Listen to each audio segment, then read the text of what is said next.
E vamos abrir o noticiário falando da corrida brasileira em busca de um Oscar. Vamos lá, Fefito. Bom dia, meu camaradinha. Quem é que avançou? Quem ficou pelo caminho? É isso mesmo que eu li pois ontem no noticiário? Pra nossa tristeza. Fiquei desanimado, pô. A Vida Invisível, o filme do Karim Ainus, que esteve aqui com a gente no Morning, inclusive, e que é um filme muito, muito, muito bom. Não passou para a lista, para a shorts list, como se diz, é uma lista pequena de filmes que é divulgada antes da divulgação dos filmes do Oscar, com 15 filmes, mostrando quais ainda tem chance a uma indicação. O filme brasileiro não foi indicado, não faz parte dessa lista, que conta com filmes de Almodóvar, por exemplo, como Dor e Glória, e Parasita, que é um filme do Bong Joon-ho que tem arrebatado de o muitos Brasil, críticos, né? Não, o mundo inteiro. É um dos filmes favoritíssimos da crítica, assim. Inclusive, eu não sei se ainda tá em cartaz aqui no Brasil, então procure saber, porque eu assisti. É uma história realmente intrigante, muito interessante. Pois é, A Vida Invisível era protagonizado pela Julia Stockler e pela Carol Duarte, que arrasam. E tem também uma participação especial luxuosa da Fernanda Montenegro. Era mesmo um filme com cara de Oscar. Muitos críticos achavam isso, muitas pessoas que foram ao cinema também acharam isso. Acharam que de fato era a nossa chance, mas dessa vez a gente morreu na praia. Só que o Brasil... Mais uma vez, a gente já tá num jejum de 20 anos, inclusive. É a última vez que a produção brasileira foi indicada à categoria de filme estrangeiro foi com Central do Brasil, em 1999, também com a Fernanda Montenegro, e acabou perdendo pra Vida é Bela, do Roberto Benigni. Marmelada. Mas muita gente ficava falando que a gente precisava pegar um filme que tivesse passado em festivais, que fosse premiado em festivais, que até é o caso, né, de A Vida Invisível. Ganhou um Sertão Regar, que é a principal mostra paralela do Festival de Cannes. Mas mesmo assim não rolou, Edgar. Uma pena. Pois é. Mas não é o único não, viu, gente? Porque o Brasil ainda tem chance no Oscar, porque foi divulgada uma outra shortlist, dessa vez documentários, e aí eu tenho certeza que muita O Adriles vai adorar. Vai amar saber disso. O Brasil, de certa maneira, está representado por dois filmes. O primeiro... Vou fazer um suspense, tá? Pelo outro. O primeiro chama Privacidade Hackeada, que é um filme sobre o escândalo da Cambridge Analytica, lá nos Estados Unidos, e ele tem a participação de um brasileiro entre os roteiristas, o Pedro Cos. De certa maneira, então, o Brasil tá representado aí nas indicações do documentário, mas também tá muito bem representado por um documentário feito por uma diretora brasileira, que é a Petra Costa, que dirigiu Democracia em Vertigem para a Netflix. Pra você que não lembra de Democracia em Vertigem, esse é um filme que mostra de uma maneira muito pessoal a experiência da Petra durante os anos de impeachment da presidente Dilma, ou de golpe, ou de como você quiser chamar, porque esse filme continua despertando muita controvérsia até hoje. Ela faz um bom apanhado do que aconteceu nos anos Lula, da promiscuidade do governo do PT com o PMDB, depois tudo que foi feito ali nas eleições para derrubar a Dilma e depois para derrubar a Dilma de fato após eleita. Ela é um filme muito pessoal de uma militante de fato de esquerda que mostra que estava envolvida com o assunto desde cedo, mas também muito emocionante e muito importante como retrato histórico. Perpassa também o surgimento do bolsonarismo, né, Fefito? Sim. Ela, Petra, que é neta de construtores, né, de empreendedores do setor das empreiteiras toda, e militante de esquerda, né? Pois é, o Democracia em Vertigem concorre com vários filmes inclusive sobre assuntos muito diversos. Um deles, por exemplo, sobre o Apollo 11, um outro sobre a produção de mel. Tem muitas possibilidades aí, muita gente acha, agora que saiu a shortlist, que Democracia em Vertigem tem chance, sim, de ser indicado ao Oscar, até porque o momento político do Brasil tem sido acompanhado muito de perto pela mídia internacional. Então temos chance. Você acha que as pessoas vão você ficar vai gorar, felizes né, com essa Adriles? chance? Você vai fazer... Eu vou gorar. Mandinguinha pra gorar. Eu acho Não dê simplesmente certo. surreal que, já que o Fefito falou que a mídia e as pessoas estão de olho aberto na política brasileira. Então, não estão? Isso aí você Estão concorda de olho com ele? aberto, mas o problema é estar de olho aberto para as trevas, né? Porque o filme da Petra é exatamente uma mentira e uma escamoteação, uma subversão e a inversão da realidade. Você achou isso? A todo momento. Não acho, eu tenho certeza. Você tem certeza disso? Absoluta, concreta. Gostei do filme, achei bem realista, o filme bem... É engraçado, é só você ver quais são as origens ideológicas dessas pessoas que acham o contrário, você vai perceber exatamente por que elas acham o contrário. Você não acreditou na narrativa dela, é isso? Não, deixa eu falar uma coisa. Vamos lá. Em 1915, um cineasta chamado D.W. Griffith fez um filme que é importantíssimo para a história do cinema, em termos de montagem, de estruturação de narrativa, revolucionou a história do cinema, que se chama Nascimento de uma Nação. Ah, o filme racista. É, exatamente. O Nascimento de uma Nação é um filme que endossa a Ku Klux Klan, que endossa e glorifica a escravidão, e tinha, na época, segundo os parâmetros da época, e até hoje é endossado como tal, uma estética revolucionária que absolutamente fez montagem paralela, cortes, exatamente, elipses, estruturou uma nova linguagem cinematográfica. O filme da Petra tem uma estética emocionante, subjetiva, pessoal. O Democracia em Vertigem segue exatamente esse fluxo de uma estética a serviço de uma deturpação da realidade de maneira absolutamente grotesca. Ele falseia a realidade histórica sem freios.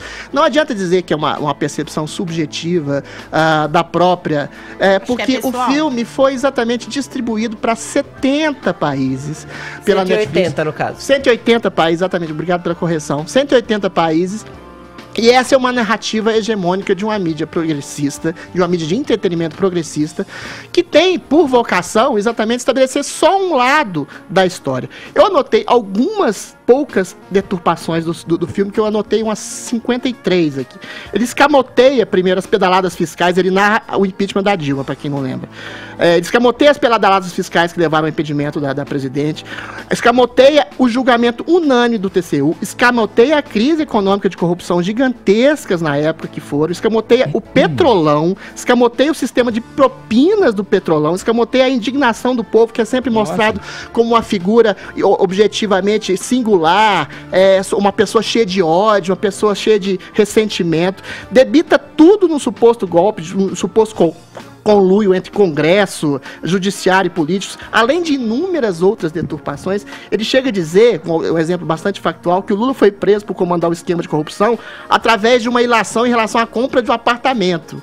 Ou seja, e pasmem, o filme chega a apagar armas de guerrilheiros, segundo terroristas na época da ditadura, que teriam sido presos na época. E são algumas dessas. Sob essa desculpa desse documentário subjetivo, sentimental, o filme, como eu já bem disse, foi distribuído para 180 países. É propaganda de uma narrativa. Se você não estabelece que isso é uma propaganda subliminar, de uma percepção de mundo, ainda que seja subjetiva, mas uma percepção de mundo para um sujeito que está lá em Israel, ou no Iraque, ou no Irã, e que não sabe absolutamente nada sobre o Brasil, ele vai exatamente achar que a gente está à beira de uma ditadura, como indica a Petra, como abre essa possibilidade no final, como o Brasil jogado exatamente num vespeiro de ditadores. A gente está num país democrático, a gente está num país com níveis socioeconômicos que estão melhorando, pelo menos desse ano. Eventualmente, isso é uma coisa chamada Antônio Gramsci, que visa, que objetiva ocupar os lugares culturais. A Petra é uma artífice nesse sentido. Agora, para terminar meu comentário, a Petra, como você bem disse, é neta de construtores, exatamente, de empreiteiros, de uma elite que se sente culpada. Exatamente, talvez por uma sua ascensão social vertiginosa.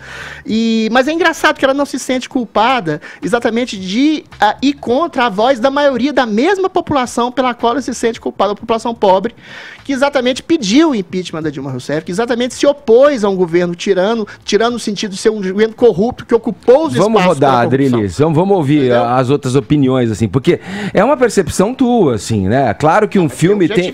É claro que um filme é um filme autoral, é a visão dela sobre o que aconteceu. Eu estava aqui, acompanhei esse período que o filme cobre, que o documentário cobre.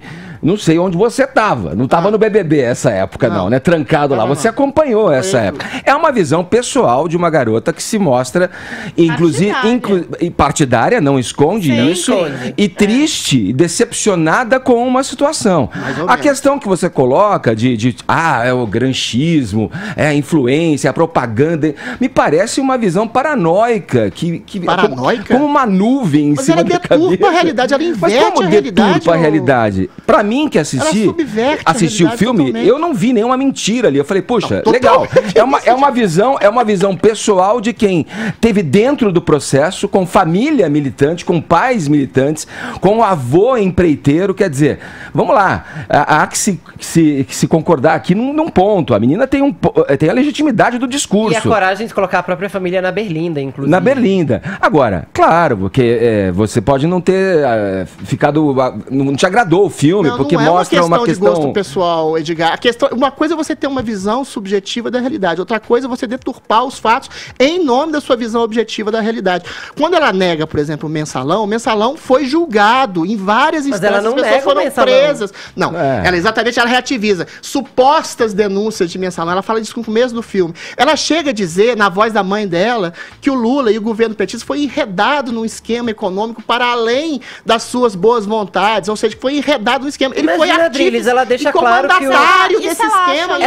Ela deixa claro que o Lula se deixou seduzir por acordos de poder com o PMDB, inclusive. Ele não se deixou seduzir, ele seduziu as pessoas. Mas o filme é crítico ao PT, inclusive. Você sabe o que eu acho mais engraçado? Eu também vejo isso. Mas as pessoas são muito... A gente viu filmes diferentes. Eu acho que as pessoas reclamam muito desse filme, que é um filme narrado em primeira pessoa, portanto, é a visão da história da Petra. Não. E elas acham que outros filmes que relativizam ditadura, que tentam recontar a história de um jeito bem errado, estão de boa, porque esses filmes, em tese, não são contados em primeira pessoa e tem aí um afã professoral, qualquer coisa. A gente tá cheio de filme que tá relativizando a história, Adriles. E esses filmes, pelo menos, não são colocados na conta de uma pessoa. Fala, Paulinha. Eu acho que a questão aí de, por exemplo, caso fosse concorrer como documentário, tem a ver também com outros méritos que não se essa história é verdadeira ou não de fato. Porque todo documentário, ele tenta trazer